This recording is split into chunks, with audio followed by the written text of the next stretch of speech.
So I'm here today in Florida filming with Kevin, more commonly known as the Backyard Scientist. That's right. And today we're going to take these 2 live grenades and we're going to be dipping them in this tub of liquid nitrogen. So go ahead and hand them to me.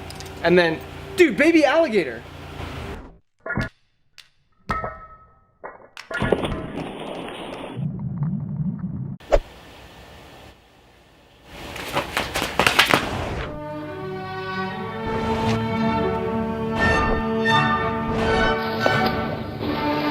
So now we're both about 15 feet away, except I'm on land with a grenade on land, and Kevin is in the water with a grenade in the water.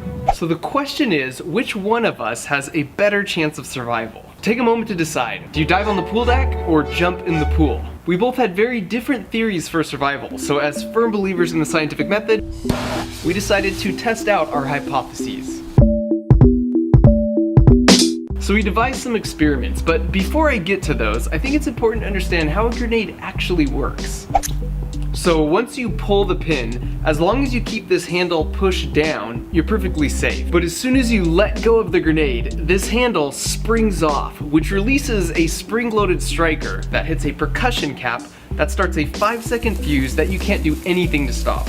And I never really thought about it until I made this video, but the reason you see a waffle pattern in grenades is to create weak points in the shell, so that's where it's going to break first. And since there are 40 bumps, this grenade is basically an explosion that shoots 40 bullets in all directions. In warfare, that's what makes them lethal. So the best strategy is to get as far as possible in a few seconds and then hit the deck with your feet facing towards the grenade. This presents the smallest possible target for a flying grenade chunk to hit. So 15 feet away, mathematically, that puts my chances of getting hit at less than 1%. But things are even better for Kevin in the pool. It's been well documented that bullets do not travel far in water at all. The drag force is so high, they just disintegrate after a few feet. So he has a 0% chance of getting injured by a grenade fragment in the water. But we are thorough men of science, and we wanted more information, so we designed an experiment where we filled 3 balloons, half with water and half with air, to roughly mimic the human body, which is mostly water, but we have pockets of air in our lungs, intestines, in our sinuses, and our ears. And then we subjected them to identical explosions,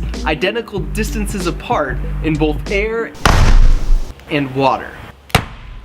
As you can see, there isn't much effect on land because air is compressible, which helps dissipate energy, plus the blast wave reflects around objects. But in water, the story is different. Water is incompressible, which means not only is the blast wave not dissipated, but it passes right through your mostly water body. So the air in these balloons represents the air in your body, like your lungs and your sinuses.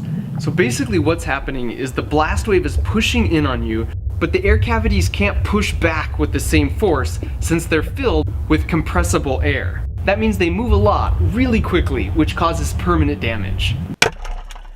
As a control, you could see this balloon that is filled with just water. It is perfectly fine. That would be like your arms and legs, which have no air in them, and they are basically incompressible like water and would be fine. An explosion underwater is sort of like the silver ball things. So this represents the initial energy of the blast, which then comes down and passes through the incompressible water and then comes out without losing any energy at the water surface. But now your squishable lungs are surrounded by incompressible water in the path of the blast wave. And so when the blast happens, there's a lot of relative motion, which is bad if you like your lungs the way they are right now. And sadly, our experiment is verified in real life. So these jerks throw an M80 into the water and you can see the devastating effect it has. On land, if a bird were that close to an M80, it would be startled, but it would be perfectly fine. So now that you know, think back. Which did you choose? While it's true, there is a small chance you would get unlucky with a grenade chunk if you chose to dive next to me. If you chose to join Kevin, you will be in that pool for the rest of your life.